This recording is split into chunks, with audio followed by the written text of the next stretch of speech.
Hi, I'm Steve Adachi, and I tie flies.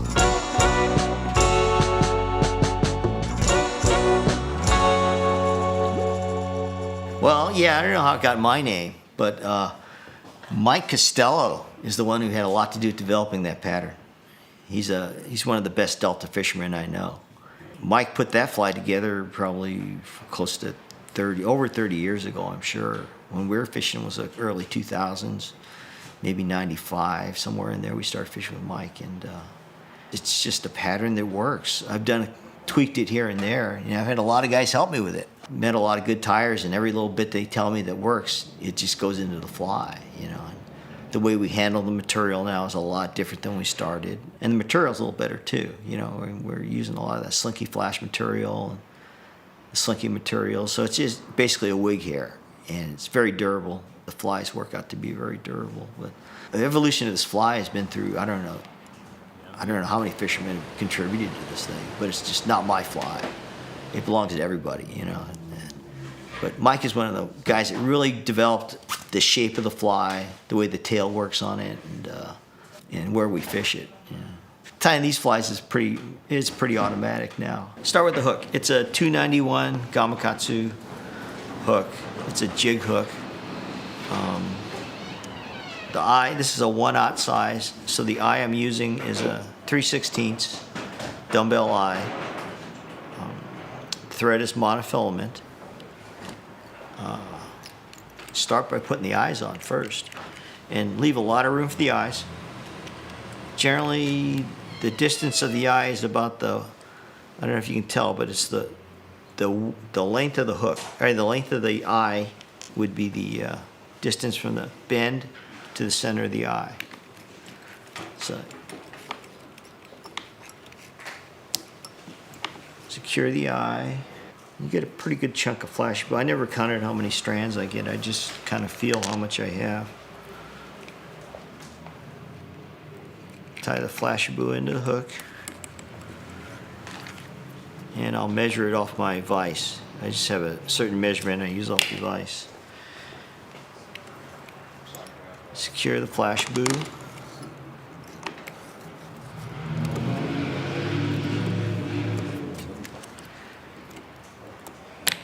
And that is stage one of the fly. You take this, and then you epoxy it. You epoxy this, dry it. That's stage one.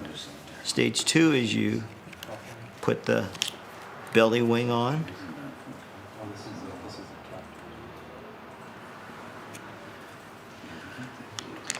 This is a flash and slinky. And one way you can tell how much material you have is take it and twist it really tight. And if you see it, it's about the size of a pencil lead. If you make it any thicker than that, it gets really bulky and the fly gets just too full. The idea is to build a fly that swims. Secure it in front of the eyes, and then behind the eyes. And typically, that material is going to be a 1/2 to 3/4 inches shorter than the mylar tail this thing has. Now the key to this fly is to fold the material over. Then I'll trim it with my scissors. And it's just dragging the scissors across the stuff to shape it. But the key is to fold the material. If you don't fold the material, it'll tend to fly out of there really easily. It'll pull out eventually. So that's stage two. I get a lot of questions about this from people all the time. This is Anadromous Brush that Puglisi makes. So I'll cut a section of the Anadromous Brush like that. So I have a small section of it. And I'll take the center part of it, kind of tease it back a little bit, and it creates a V. Take that V and set it on there.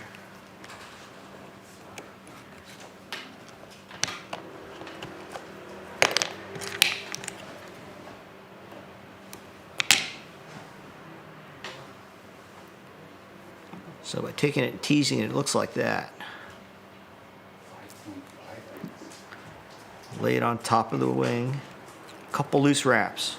So now you can work the material. Now I can shorten it to the length I want. A couple more wraps to secure it, then trim it off.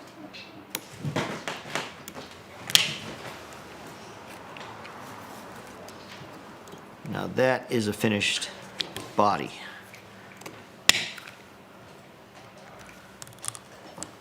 So that would be stage 2 of this fly.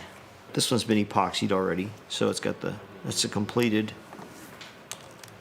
second section of the fly. Now we'll do the back wing of the fly.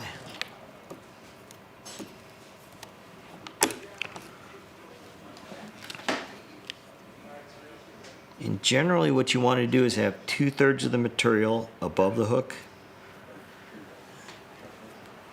and 1/3 below. And that keeps the fly keeling well and swimming in the direction you want it.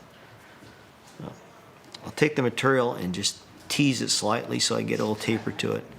That way the material isn't just blocking on the end. Tie that in on the sides. And that distance is about, well, you can see the tail is that long and the material ends about there. It gives it a little exposure on that tail. Fold it over again, like we do with the belly section, right? And then trim that hair.